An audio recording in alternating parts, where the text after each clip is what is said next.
देश में अशोक सम्राट और छत्रपति शिवाजी महाराज जैसे राजा थे। मैं उस देश की बेटी हूँ जिस देश में डाल डाल पर सोने की चिड़िया को पाया जाता है। मैं उस देश की बेटी हूँ जिस देश में हर 50 मील की दूरी पर लोगों का पहनावा मजहब बदल जाता है। मैं उस देश की बेटी हूँ जिस देश का भूगोल समझने से पहले इस ब्रह्मांड का भूगोल समझ आया था। इस ब्रह्मांड का भूगोल समझ आया था। मित्रांनो, आज आपण या ठिकाणी प्रजासत्ताक दिन साजरा करण्यासाठी येथे एकत्रित जमलेलो आहोत। उजळली आज प्रजासत्ताक दिनाची पहाट, उजळली आज प्रजासत्ताक दिनाची पहाट। देशभक्ती देशप्रेम संचारले चराचरात, देशभक्ती देशप्रेम संचारले चराचरात। व भारत मातेला वंदन करून मी करते माझ्या भाषणाला सुरुवात। भारत मातेला वंदन करून मी करते माझ्या भाषणाला सुरुवात। मित्रांनो, आपला देश 15 ऑगस्ट 1947 रोजी स्वतंत्र झाला। 15 ऑगस्ट 1947 रोजी स्वतंत्र झाला, परंतु त्या स्वातंत्र्याला खरा आकार आला तो म्हणजे 26 जानेवारी 1950 रोजी। कारण या दिवसापासून आपली खरी राज्यघटना सुरू केली होती। ना धर्माच्या नावावर जगा, ना धर्माच्या नावावर मरा, ना धर्माच्या नावावर जगा, ना धर्माच्या नावावर मरा।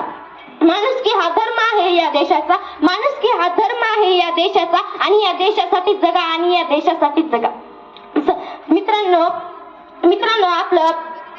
मित्रांनो सर्वांना पुन्हा प्रजासत्ताक दिनाच्या हार्दिक शुभेच्छा।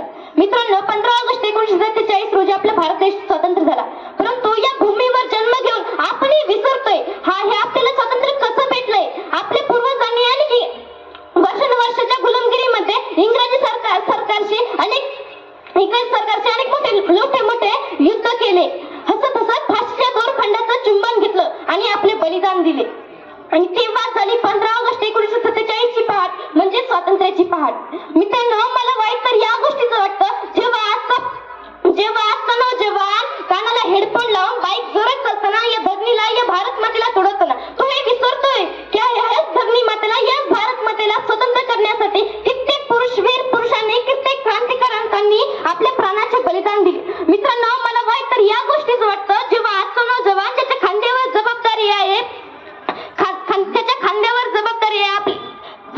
आहे, आपल्या कुटुंबाची, ज्याच्या खांद्यावर जबाबदारी आहे समाजातील एकांशांना बांधून ठेवण्याची, तो आज मला पबजी मध्ये डुबलेला आणि दारू मध्ये वाहत चाललेला दिसतोय। अशी भयंकर परिस्थिती आज या भारत देशाची झाली आहे, आणि अशा भयंकर परिस्थितीत आपलं राष्ट्रनिर्मितीचं स्वप्न कधीच पूर्ण होणार नाही। आपलं फक्त सेनेमध्ये भरती होऊन वीर सैनिक होणं म्हणजे देशभक्ती नाही, तर देशभक्ती आझादी नंतर याचा अर्थ काही बदललेला आहे।